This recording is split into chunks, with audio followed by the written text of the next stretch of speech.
so much for having me here today. And I'm going to cover the main topic I want to deliver to you today is what collider physics is at these days. And then I'm going to introduce you a little bit of few ideas I like about how we can get to the future, to the next collider that we're going to build. And I know that you are on to a series of talks about future colliders, so this is the first one. I know that some of my colleagues are coming in the next couple of weeks, and you will hear a more comprehensive big picture of the ideas that are out there. So I'm just happy to provide you an introduction to enjoy the talks in the next couple of weeks. So the main idea here is that what we can study at colliders is just 5% of the visible matter. And in understanding how this little fraction of visible matter of what made actually the universe works can actually really help us also understanding the nature of dark matter and dark energy that, according to our current knowledge, make up most of the universe. So really understanding and developing a very in-depth knowledge of how fundamental particle works and their interaction can really help us elucidate it about other things that we observe and cannot really explain. So I think all of you are familiar at this point with this table, which is the way particle physicists categorize what they know. It's like following the structure of a periodic table, but not for chemical elements. Here we have fundamental particles. And we have now our way through the standard model to explain how the fundamental block of matters really operate and interact with each other. And the way we explain it is that we have the weak interaction, the electromagnetic interaction, and the strong force, and they're all mediated by particles, bosons, and that's our description of fundamental interactions. And then recently we have added this additional block here, which is the Higgs boson. And the Higgs boson has a very specific and special role in the theory because it gives mass to all the particles, and it's pretty unique. It's the only fundamental scalar particle we have observed in nature. But it was a great achievement for our field to observe this particle that was long predicted in the 60s in 2012 at CERN. I will tell a little bit where we are now in understanding this particle, but really discovering it really unlocked now a new sector in the standard model that we're trying to measure with increasing precision. So the discovery of the Higgs boson at the Large Hadron Collider has led to the Nobel Prize in Physics in 2013 to Peter Higgs and Francois Englert. And now we're trying to understand how this field that results in the Higgs boson is a result of the Higgs field, and the way it interacts with all the other particles really can teach us a little bit more about what's beyond the standard model, where we can add, for instance, gravity, the mass of the neutrino, where the potential of the Higgs actually comes from. These are all some of the questions that the standard model cannot answer. And by really understanding how the fundamental particles interact with these particles, what we've been doing for the last 10 years. So how it works, if I have to describe very simple terms, the Higgs mechanism, is that you have this field that is always on and permeates space and time, and all the particles interact with it, and they slow down, and proportionate to how much they interact with this field, they assume their mass. So that's what how in the standard model we explain how particles acquire mass, and understanding why this field is always on is something that in the standard model we cannot explain. It's probably due to an extra dynamic that we don't know, and so that's why it's really fundamental to understand the nature of this boson and how it really interacts with the standard model particles to really understand what's beyond it. So how we do it? So we have the Large Hadron Collider, which is the highest energy proton-proton accelerator that we have operating at the moment. It is in the border between Geneva and Switzerland and France. It's 27 kilometers circumference, and they collide protons right now at this day is 13.6 eV, center of mass of energy. And we have two big cameras that were designed with the goal in mind to really understand the results of those collisions, look for something that was like the Higgs boson in the beginning, but even new particles and new more massive particles. The idea is very simple. You start with very high energetic protons, you break them, you have the particles within the protons, they're held together by gluons, like the quarks are held by the gluons, and you have interactions of these fundamental particles, and you want to convert then the kinetic energy in something more massive. So that's why we're able to observe events where the Higgs bosons are produced, even though they are more massive than the protons. But we're able to generate them just by using like special relativity from Einstein, that we can convert energy into mass. In reality, we built this experiment, CMS and ATLAS, with the idea in mind to look for the Higgs bosons and even more exotic particles that we have not found yet. And the data set that we have collected so far is a factor more than 30 larger than what we had available at the time of the Higgs boson discovery. So these colored lines describe the integrated data set that we have collected over the years. And the green line is this year. So this year we have delivered the largest data set ever, above 140 inverse femtobarn. And we're very excited to really make use of these larger statistics to now really inspect the properties of the Higgs boson with increased precision. It made it to the PDG by now.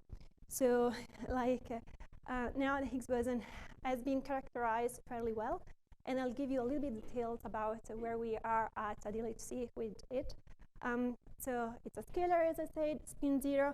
The mass is not predicted in the theory, so we have determined that experimentally with very good precision. And let me give you now some details about how we do it. So first of all, energy is important. Like it's the cross-section, the probability of producing a Higgs boson raises with the energy, which is what this plot shows for you. And we have over time increased the energy of our collider from 7 to 8 eV to 13, and now we are at 13.6. The Zen parameter is 14. So all these lines are describing different ways of producing Higgs at LHC. They're all increased with energy. So energy is good. It helps us with the probability of producing Higgs boson. And then these are like diagram pictures that describes different production modes for the Higgses. And you can see that different names, different particle, different lines are associated with it. So depends on the production mechanism, then we can test how the Higgs interacts with the other particle. So I was telling at the beginning, it's really important for us to understand how the Higgs couples to the other standard model particles. And one way to do it is to really test all the prediction from the theory of how the Higgs is produced through different production mechanisms, so that we can test the theory and the interaction of the Higgs with other particles. Like sometimes it can be produced in associated production with a W or Z boson. So observing this production mechanism can allow us to test the Higgs coupling to the W and the Z, for instance. And again, when it's produced and associated with TT bar pair, we can test direct coupling of the Higgs to the top quark. So of course, these are all rare compared to the inclusive production. But by now, with increased statistics, we actually really improve our measurements of also the most rare occurrence of producing Higgs bosons. And then we have the decay modes. Like when the Higgs is produced, it doesn't show up in our detector like itself, it decays. So what we do is to reconstruct the decay products and then go back and try to interpret our image and see if it's compatible with a Higgs boson decay. But understanding all the branching fraction, the Higgs also is a handle for us to test Higgs boson couplings to additional standard model particles. So in the theory, once the mass is fixed, and by now we have measured that to be 125 GeV to Fermi level accuracy, then the branching fraction are completely determined. And the largest branching fraction is to big quarks. The bad news is that LHC produces big quarks once in 100 collision, and it produces a Higgs boson once in a billion. So looking for Higgs into big quarks is very challenging because your ratio of signal to background is very poor. But nonetheless, it's an important test of the theory to really measure that with very good precision, since it's a large part of the branching fraction. And then you have other coupling.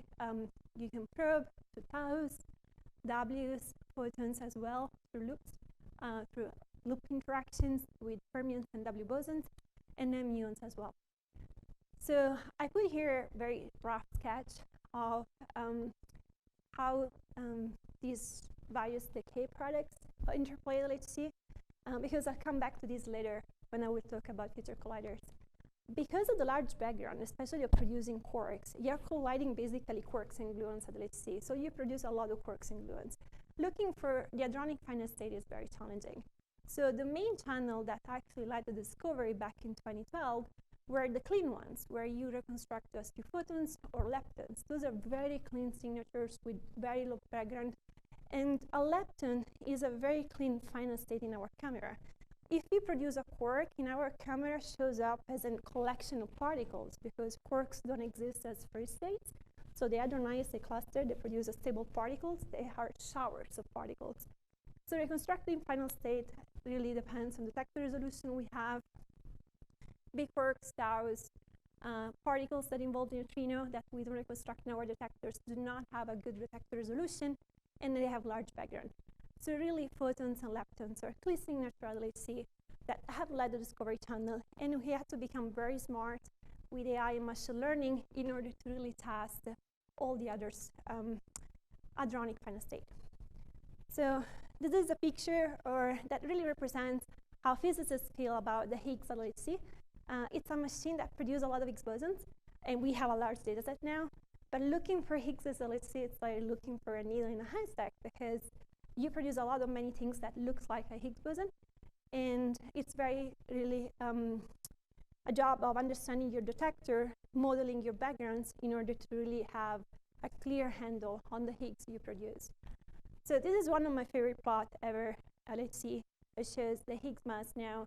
I never worked on leptonic final states, but I do appreciate the cleanliness of looking for leptons coming from a Higgs decay mediated by through D.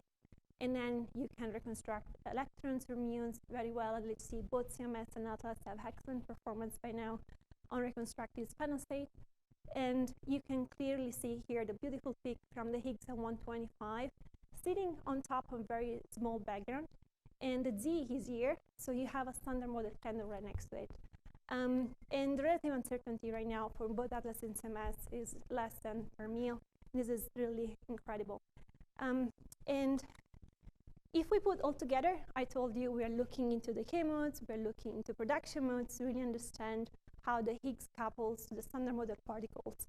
So if we do some black magic and we try to condensate all our knowledge into one plot, you come up with something like this, where you have, as a function of the particle mass, the measured strength of the interaction of the Higgs boson with that particle. And I told you at the beginning, or at least I tried with one picture to tell you, hey, proportionally to their interaction, the strength of the interaction, particles acquire mass. So what we expect experimentally is that we see a proportion, right, between the mass of the particle and the strength of the interaction we measure. And that's something that is predicted in the standard model, and in our measurements so far, now that we are able to study since the Higgs discovery, these bottom two lines of the standard model Lagrangian, we can test. So of course, the error is where new physics can hide. So here we have the muon, tau, B, WZ on top. So, and there are certain particles are missing because we cannot access those final states at LHC. Like charm is very challenging. It's bottom here with a large incredible error here. Light quarks, electron is very challenging because it's a very small branching fraction. We don't have that statistic yet. But you see there is large error, associated experimental error on some of those measurements. So that's where new physics can lie, where the standard model is still valid. Yes?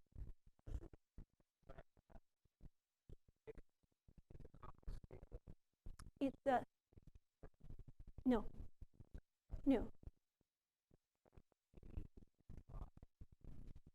Sorry, where? Sorry, I'm not.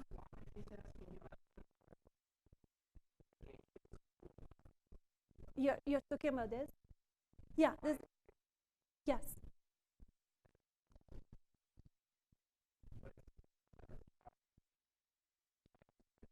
It's added as a doublet, SU2 doublet in the standard model, but doesn't have any electrical charge.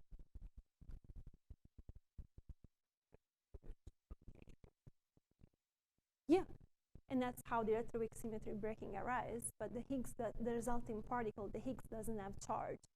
The W bosons have both charge, so they get two states. But the Higgs only get one polarization state.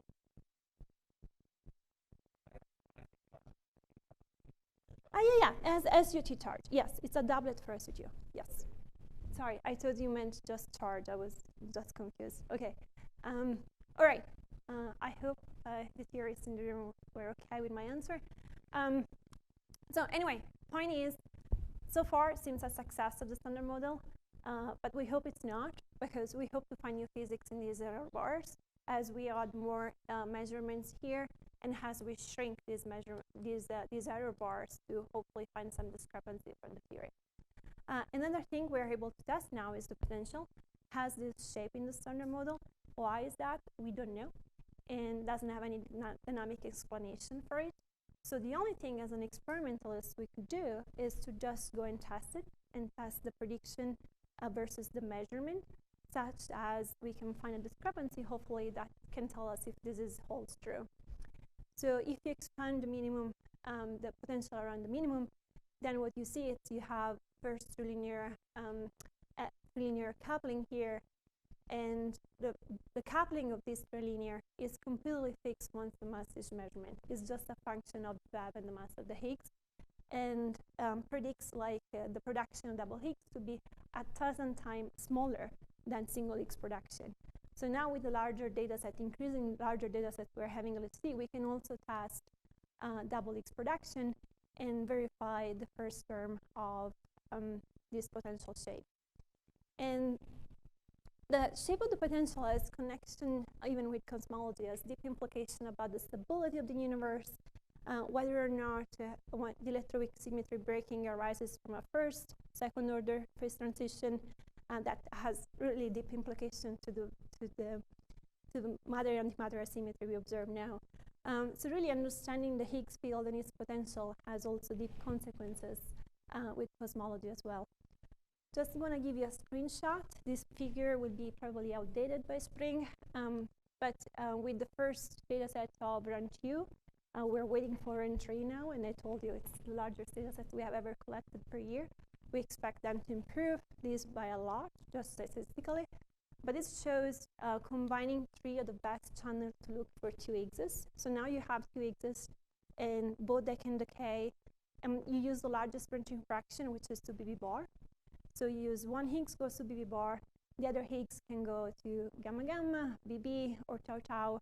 And those are effectively the best channels to look for double Higgs production of LHC, because they combine large branching fraction in the case of the 4B, and a good interplay between backgrounds and cleanliness of the signal in case of BB gamma gamma and BB tau tau.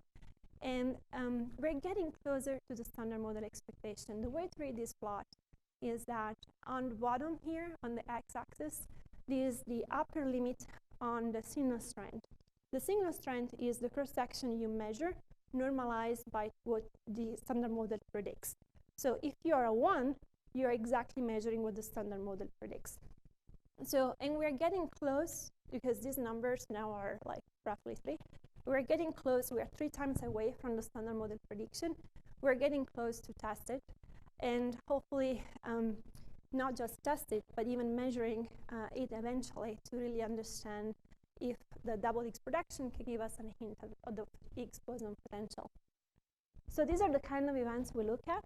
This is just reconstructed with ATLAS, a candidate event. We don't know for sure, but high likelihood be a candidate event where we have 1 Higgs going to big quarks and 1 Higgs going to photons. And this is the kind of events we want to accumulate more and more as we record more data. And we have a plan to keep going with LHC. Right now, we are end of 24. We are in the middle of run 3, and we are preparing for major upgrades for the high luminosity area of LHC, where the machine will be upgraded to run a 14 TeV and higher rate of collision, so that we can accumulate more Higgs boson in a shorter amount of time.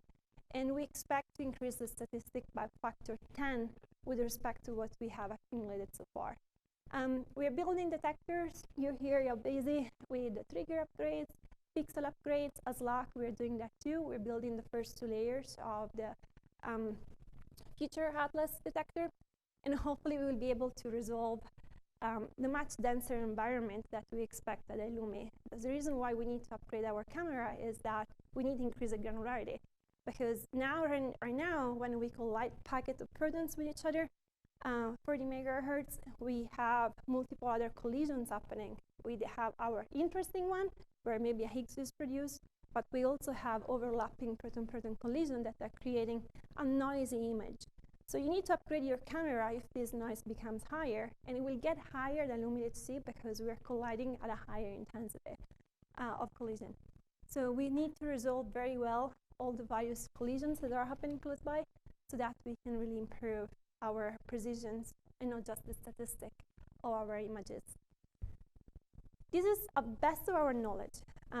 When you project your expected sensitivity, you're making always all sorts of assumptions on how your camera will perform, how well your algorithm will be able to discriminate signal over background in different conditions. But at best of our knowledge, we have done some educated assumption over the years to understand the physics impact of both ATLAS and CMS with increased capabilities of the dataset at LumiHC. And these are the kind of plots we have been produced, like the one we showed before, but now with the data points are shrinking in error. Now it's only 5% uncertainty in the mu projected. The B still remains a little bit challenging because it's limited by systematic errors, but this is the kind of increased precision we expect with a larger data set. Some channels that are only statistically limited, like the coupling of the Higgs to mu, will improve, but other measurements like hadronic final state, tau and B, will not improve as much because you're limited by systematic. And even that Higgs, I put a question mark here. We projected 50%. We know we can do better, so I put there 40%. There is a question mark because it's my own guess. People might think also even better, but we will be out of test the self-coupling to the 5 sigma kind of 20% or better. That it's the 5 sigma kind of discovery potential we need to really test electroweak biogenesis models. And like Yukawa are out of reach in LHC environment, just too challenging, too noisy from pileup. So the reason why I'm saying all these things is because I want to motivate a change of paradigm that we're going to go after LumiHC is done.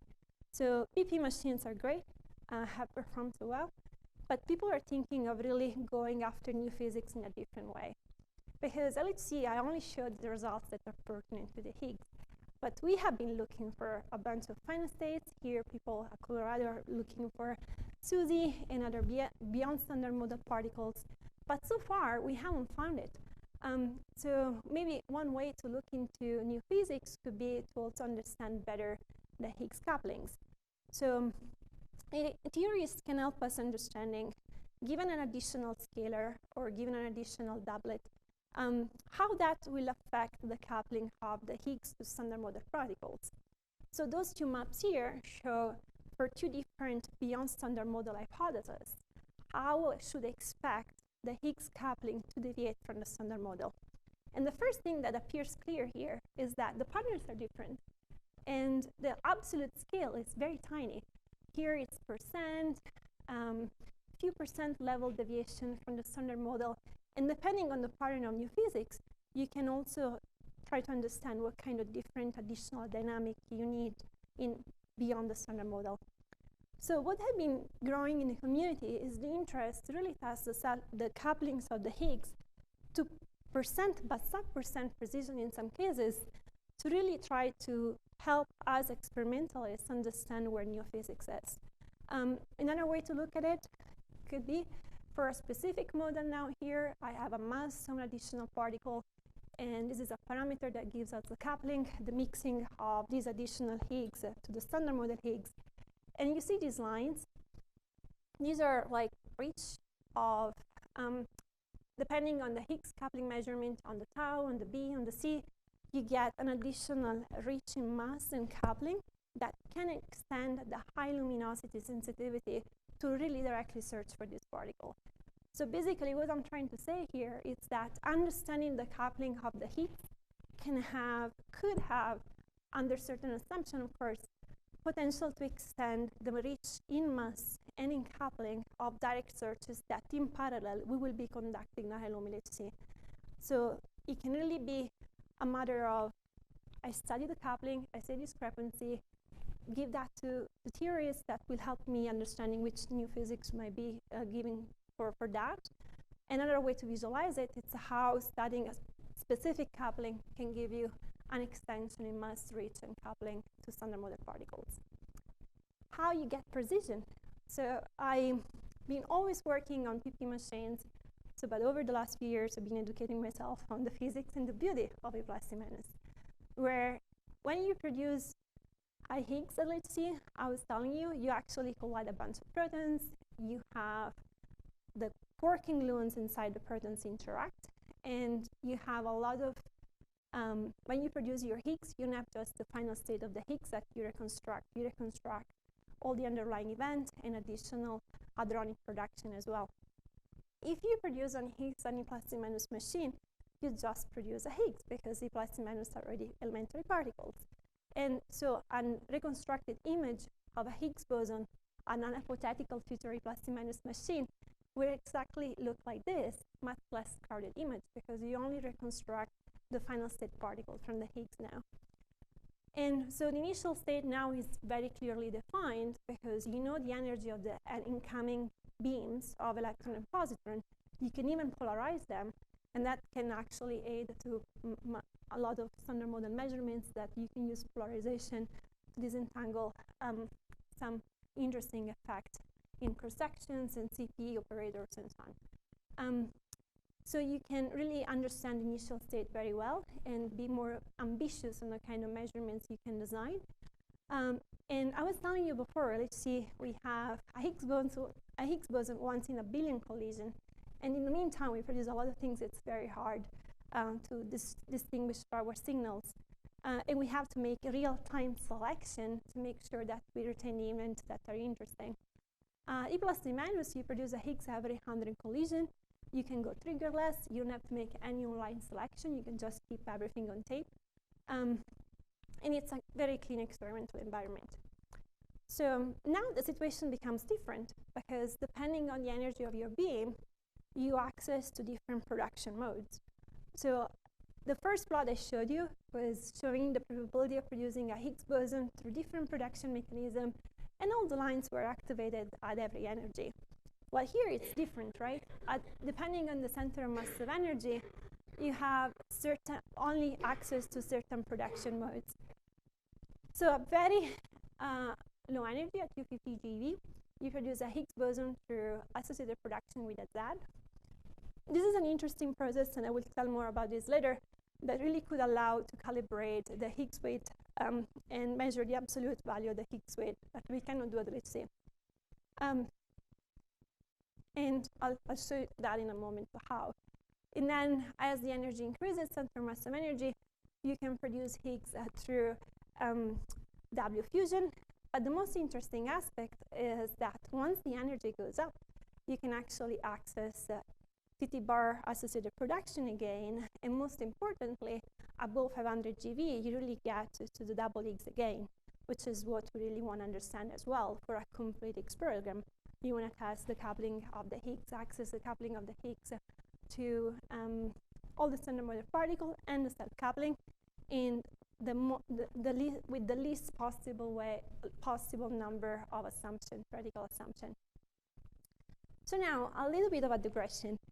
Since now we are talking about future A+C- with a very clean environment, then one can even be more ambitious, and instead of just saying, I want to understand if it's a quark or a big quark, but really try to distinguish the various flavors of quarks. And we know how to do it theoretically, because we know that if it's a B quark hadronized with a B hadron that has a lifetime we can measure, and we have a lot of algorithms, I could spend an hour and a half only talking about those, and distinguish the rich signature of a B hadron decay. A C hadron is also a C quark hadronized in a C hadron, also has a very rich signature. It's slightly similar to B, not as much, lower in energy. As strange also has a peculiar signature where you have kaons that are carrying strange quarks in the hadronization process. And the difference between the kaons produced in strange hadronization, C hadronization, B hadronization is different. And if you have all your experimental handle in place and a clean environment, you can actually able to build observables, train your machine learning favorite of choice algorithm, and really tag each of the jags. And being able to do this experimentally really open up a new and way to explore the light flavor coupling of the Higgs to some other particles that we haven't tested yet that could hide new physics as well. Now, very quickly, we can do self-coupling as well, producing like double Higgs, and it's a little bit different than LHC, but at the end of the story, if you have high energy, you can accumulate a lot of statistics.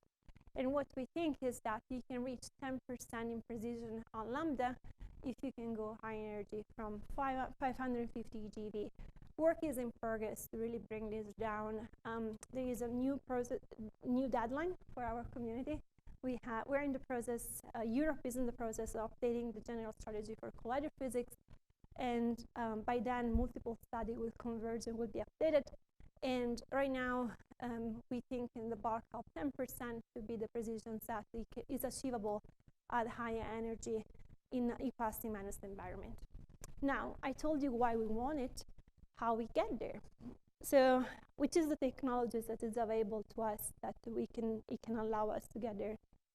So, historically, you know, there are two ways to collide particles. You have beam incoming, and they can collide in a linear way. So it means like you have your bunch of particles, collide once, you take your detector in the middle, you take images of that continuously, and you don't reuse the beam.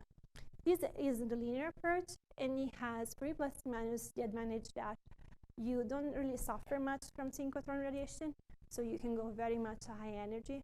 And you can also use polarization to polarize the beams. So it's much easier to maintain polarization on the beams if they only collide once. But then you pay the price that you cannot recirculate the beam, so the luminosity is a little bit lower. And you only have one interaction point because you only have the beam colliding at one point. People are thinking of having two delivery systems so that you can have two detectors at different angles, but this is still to be demonstrated. If you then are not much interested in high energy, then for electron and positron, you can use circular as well as we do for protons. But the radiation goes as gamma to the 4, so that's why for electron, you cannot really go too much high energy as we do for protons.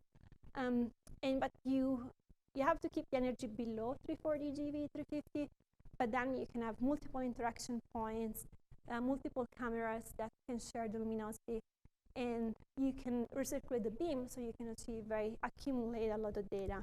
So these have been historically the two approaches that have been investigated for achieving E plus C minus collisions. So there are different proposals in different parts of the world.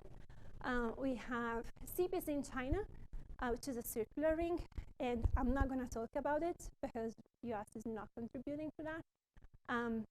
And we have FCC-EE, which is the lead option for CERN, where they're planning to upgrade, to build a new collider, basically, which is 100-kilometer circumference that will run at E plus C minus first up to 360 GeV, and then a certain point in the 60s, 70s, 2060, 2070s, going up to proton-proton. And then CERN had for some time also investigated the hypothesis of looking into a linear collider that would go from 380 to 1.5 TeV, and then up to 3 TeV equals click. Probably many of you are familiar with ILC in Japan, and has been the leading option for our community for a while, but it's been sold for political reasons, and it had a paradigm to run 250 GeV and then 500. Recently, there's been a new technology that has been promoted for achieving the same program of ILC if ILC was not going forward. we had a US national planning process, and what has been the outcome of that process is that US and DOE are happy to contribute to either of the two options offshore, FCC or ILC, if any of the two would go forward. So in terms of physics, we are happy with either one of them, because this is a table. I don't want you to look at the table. I'm going to tell you in a bit what that means. Like I told you at the beginning, that if you think of linear circular, one can go high in energy and one cannot. But at 240 GeV, 250, it's all the data set we need to really understand most of the couplings of the Higgs. High energy, it's good to allow tests the top Higgs coupling, self-coupling. But if you take them out of the equation, all the couplings, we can test them at 250 GeV with a sizable improvement with respect to high lumen LHC. We can go to sub% precision, which are these numbers basically, for the W and the Z bosons, which is completely out of reach for LHC. And we can test at percent level the coupling to the hadronic final state of the Higgs, which is a dream, which is completely out of reach from LHC. So both of these machines, ILC and LTC, will allow us to deliver that, to discover new physics in the precision measurement of the Higgs couplings. Then, of course, you can go high energy and access more couplings, but at the baseline, you improve over LHC by big factor. And one point I only wanted to bring, in case you were wondering, if you have less statistics, a linear collider, how you compare in terms of precision, you need Higgses to improve your measurements, right? But it turns out that if you account for polarization, then the difference in data sets, it can be reconciled. So that's why either of the two machines would actually deliver an incredible rich physics program for Higgs physics that will make any physicist happy. Now, in the remainder of my time, I want to give a couple of pointers on what is interesting in terms of research directions in order to get to those machines eventually. First of all, you need to build the machine, and I'm going to tell that by the end with our accelerator R&D topics that might be interesting. And eventually, if you have your beams, you want to have the best detector ever to take advantage of that physics program. So if you lined up, which are like the physics goals of FCC and ILC program at different energies, they all turn out to have a very large overlap in terms of detector measurements. So the exercise we're going through these days is, okay, I really want to measure this observable with this % precision. How I build my detector in order to achieve that. So we're going through these exercises by singling out many benchmarks of the physics program we have. And I'll give you one particular example. First, a refresher. So all our particles that we produce, they show up in our subdetectors in a different way. So we reconstruct charged particle with silicon-based tracking system or gaseous-based tracking system. And then we reconstruct the shower coming out of electromagnetic interaction and hadronic interaction, so depending if it's a photon, for instance, or if it's a kaon or a pion, we expect showers in electromagnetic calorimeter, but not in the hadronic, and vice versa.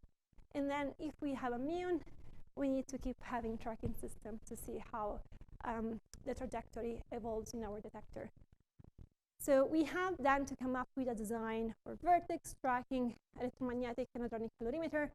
The solenoid is important, and the muon system eventually. So even though the community now doesn't know which machine we're going to build, we're all working together already now, starting to develop R&D and defining the requirements on all of these subdetectors. And one example is this process. I told you at 250 GeV, we produce Higgs bosons from electron-positron collision through associated production with a Z boson. So what people want to do is to measure the particle coming out of the Z, let's say muons, because they're the most beautiful particle you can construct in your detector. And you want to measure the form momentum of these particles. You know very well the initial state, because the beam energy is fixed. And you can know the energy spread less per beam, and you know how to simulate the beam Starlong energy loss here. So if you know very well the initial state and you know the momentum here, then you can reconstruct your Higgs in a very agnostic way without making any assumption on the branching fraction, and by using the recoiling technique. So injecting the mass of the Z here, reconstructed from the form momentum of the muons, and the initial energy of the beams. So this dictates how well you have to measure the muons momentum in order to match the precisions on how well you know the beam.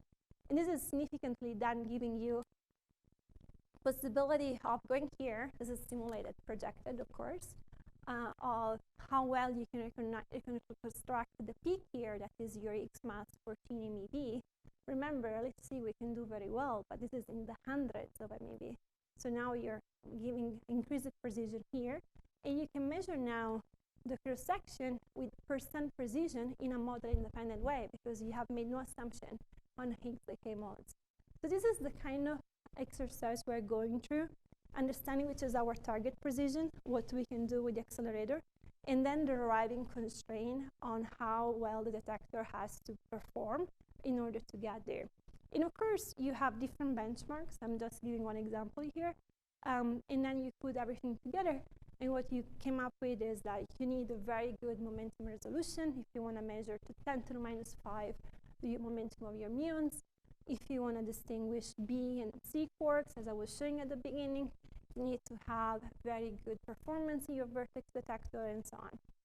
So skipping here, but just to say, in order to achieve this performance, we need to do R&D now, and this is common regardless of which machine that is going to be built. For detector, that we have common challenges to build a very low material budget detector to minimize multiple scattering so that you can achieve these beautiful resolutions on your particles. And one way to do it could be, some of you have participated in activities related to pixel sensor where you bond your ASIC on your sensor. But now there are more modern techniques where you can get rid of bonding, and you can have your ASIC integrated in your sensor so that now you can scale. You're not limited anymore on the size of the bonding. You can have a very high granularity. And you can use like CMOS industrial processing and have very large wafers so that you don't have to break your sensors, attach each one individually, but have very large sensors, so with very small inefficiencies, and come up with the most futuristic design. I don't have much time to talk about this, but if you have questions, I'm happy to talk about this later. But this is one example where understanding the physics goal you have and can really set limits on the detector requirements, and we can start work now on the challenges for those technological R&D, and these are common regardless of the plus and minus machine that eventually will be built.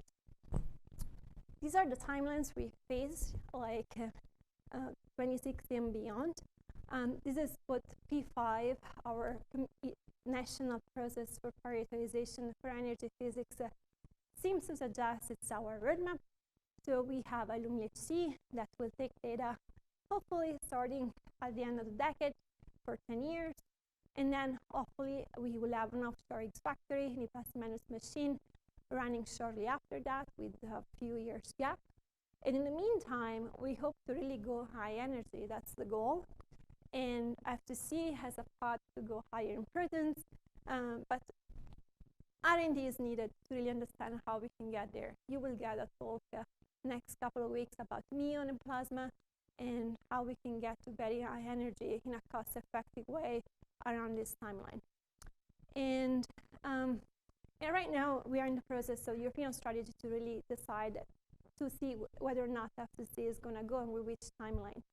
So I want to conclude the talk now that I have integrated the context, the goal, and everything to tell you a little bit more about why accelerator R&D is important and what we can do with new breakthroughs in how we can accelerate particles in a more effective way. Of course, I am very biased here. I'm selecting one topic I like, but I hope just to prompt you to go and do more research if you're curious about what accelerator R&D looks like. So P5 is actually endorsed, and I've copied here some text from P5, which is again our direction for the field for next 10 years plus. And it did called out a specific technology called copper in order to really achieve higher gradients. Gradient is a way to say how fast you can accelerate your particle in a given unit of space. Of course, you want to achieve very high gradient because then you don't need too much length to accelerate your particles, so you can make your accelerator more compact. And you need new technologies to do that. And he called out this specific technology and continuous R&D and advocate for continuous R&D on that. So what is that? So the cool copper technology is something that has the result of the last 10 years of R&D, of work that has been done by accelerator physicists at SLAC and Stanford on basically using normal conductive technology. Most times, for instance, ILC is using superconductive and so on, in order to achieve high gradients with reduced rate of breakdowns. So breakdown is what occurs when the field in your cavity or your structure gets too high, and that basically the way, like, your particle stops propagating because there is a failure of the cavity when the magnetic field reaches too high of a strength. So what SLAC has been done is basically to try to understand at a fundamental level how you can achieve a design that can allow you to get high gradient with a low breakdown rate. What the results of this optimization was that it's basically you can do that, but you have to have a very small iris, so very small aperture of your cavity. But if it's too small, then the particle, the wave, the fundamentals cannot propagate through. So then another achievement was accomplished was to understand that you can actually have distributed coupling, so that could inject your field, like the energy into the cavity with a change of phase such that your fundamentals could still propagate through the structure. So the combination of understanding the fundamental shape of cavities that could allow high gradient with how you can propagate the waves with that design was a major breakthrough to understand how to get high gradient with normal conductive technology. And this was possible thanks to the recent advances in modern computing that allowed for the numerical solution of that to be done. And then you can construct it out of a slab of copper with not much expensive work, because it can be done with CNC, computing automated machines, with very inexpensive way. This is a meter-long structure, one of the first achieved as SLAC. Then, why copper, I've learned, is a very good material to achieve very good impedance performance for high gradients. But then, what people have been studying, people that accelerator physicists have investigated materials, is that if you test it cold, where cold now it's 80 Kelvin, so not superconductive cold, where you have few Kelvin. 80 Kelvin you can achieve easily with liquid nitrogen, as Stephen has in his lab. It's very easy to handle. Then you can achieve even better performance and higher gradient at the same amount of power you provide in, or less power for the same gradient. So it's an increase, two major breakthroughs over the last decade that have allowed to open up a new program to really test and stress this technology and see if it's viable for application at colliders. So how efficient you can make the structure, how high of a gradient you can get. And a lot of tests have been done and are ongoing over the last few years of really having a program that can test this technology and how we can achieve high gradient that are viable for application in high energy physics. So one thing you want to test, it's like how in liquid nitrogen you can keep stable conditions as the beam goes through. You need to make sure everything is aligned. You don't have too many vibrations that can disturb the beam, so you don't have then a stable beam that actually can provide reasonable collision. So we're working now, these are data where the gradients have been achieved, and these are way higher gradients than everything that is being demonstrated now for ILC. And you can and we're laying down the foundation for a program that can assess technical risk. So we're very excited that we're going to receive soon the first quadric carrier module, which is a unit that the basic unit that you might ever need to accelerate real particles. It's 2 units together. So we have demonstrated the performance of one structure that you can achieve high gradient. But operating two together is the bare minimum you need to do to actually demonstrate that everything can work together if you want to scale that to be an accelerator. And we are excited that the design of this has been completed. He is awaiting fabrication, and we will receive and we expect tests in the spring. And then eventually, if you really want to convince yourself that's something that is worth exploring, that can do physics, you need to test multiple of them together and achieve 3D GeV energy reach.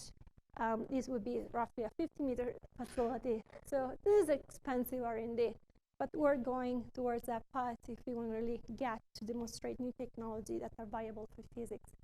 And why do we care? So besides of E plus C minus, right, we have ILC, we have FCC. If either of them goes forward, there are multiple, those are very complex accelerator apparatus. ILC to reach 500 GeV will have to belong something like 30 kilometers. So if you at a certain point going from 250 GeV to 500 GeV, you can use a different technology that can reuse the existing tunnel without extending the tunnel for other 10, 15 kilometers. You might want to consider that. And this is something that the ILC community is considering. FCC is a circular collider, as it stands in the name, Future Circular Collider. But at different points in the accelerator complex, you need injectors, linear injectors, to inject accelerated beam in the ring. And that's where a new technology like C cubed could reduce the length or improve the efficiency, like effectively how much power you need to give in order to accelerate the particle at the energy you need. That might be worth exploring. And then I said at the beginning, the path to high energy is really unclear. How we go to very high central mass to energy that eventually we want to reach to really discover new particles beyond the standard model. And muon collider is one option. Plasma, like very energetic E plus C minus, gamma-gamma colliders are another. And having a demo facility which provides you high gradient has a good interplay with both programs for muons and plasma weak field accelerator based. So having accelerator R&D available and a healthy accelerator program in the US could actually benefit the long-term range of application of future colliders, not just 6 factories. So concluding with how we begin, why we're doing all of this. So the Higgs is just a particle, but it's very much connected to most of the fundamental questions that the standard model is not addressing. We don't know yet if it's the only scalar of the theory. It's the only one we have found so far. It might be composite, and that's something we have not yet excluded. It's connected to the origin of mass, baryogenesis, stability of the universe. Here's the origin of electric symmetry breaking, and it's fairly poor understood still in our experimental data. So it's connected to very important questions, and we can only study Higgs boson at collider, and that's why we need to plan now the future beyond high lumen HC to really get down to understand this particle. So I hope I have convinced you, or at least provided some good arguments today about why the Higgs plays a central element for future colliders. So clearly, internationally is a large effort to try to understand which is the next machine we want to build. FCC is the leading option at the moment at CERN, and we really hope the process there will converge towards construction. And many opportunities now are ongoing in order to really understand how to best design the detectors that will take images of those collisions. But also accelerator R&D is very important to really be able to enable capabilities and build more sustainable colliders in the future. Thank you.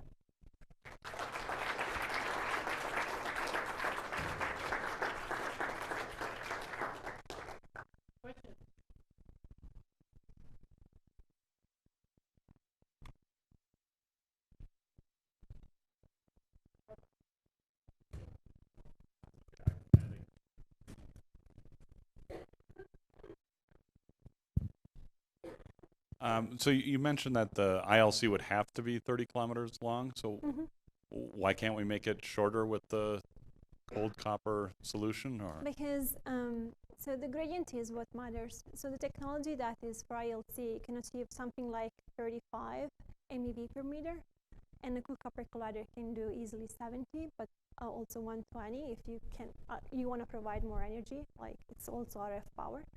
So I have somewhere in the backup, I'm sure, the comparison of the parameters. So it's just a matter of different gradient. Where it is. Yeah, so you can do 1 TeV in 20 kilometers. I don't have the other image, the other table. So, whoop, I went out completely. So basically, it's a difference between the parameters that you can have. So for C cubed, you can do easily 70 MeV. I had the data that demonstrated operations are viable for 120 MeV per meter and 70 MeV per meter. ILC can do 35 MeV per meter. So that's why easily in the same tunnel, you can go a high energy. So in 20 kilometer tunnels where ILC can do 250 GeV, C-cube technology can do 1 TeV. Okay. And in the same 70 MeV per meter, which is what is this table for, and in the same kilometer length, which is the first line, with higher gradient 155 MeV per meter, you can achieve 2 TeV center of mass of energy. So that's where you can see the interplay between length and energy. It's in the achievable gradient, and that's where the different technology come into play. All right, thanks. Yes? I'll run it up here. Oh, okay. Sorry, thank you for the very nice talk.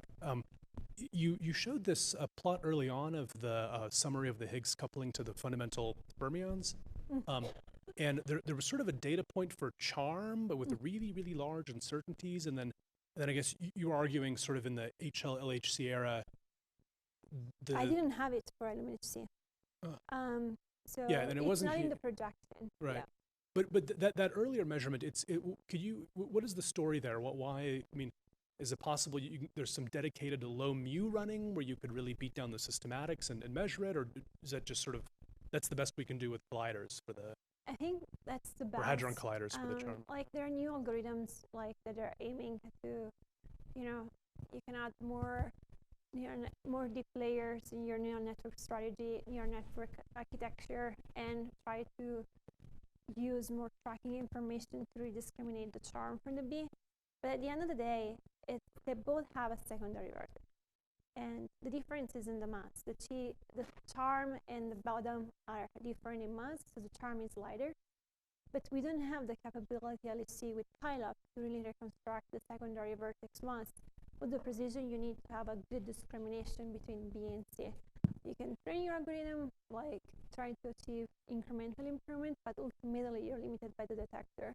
So that's why even at LMHC, I don't see how that can improve. Now, say that CMS as an analysis where you're looking at boosted Higgs 2CC, and that has somehow better signal over background, and it's less susceptible to pileup. But again, it's very hard to think that the high HC will probably get to 5 sigma. Yes? Last question, Leo.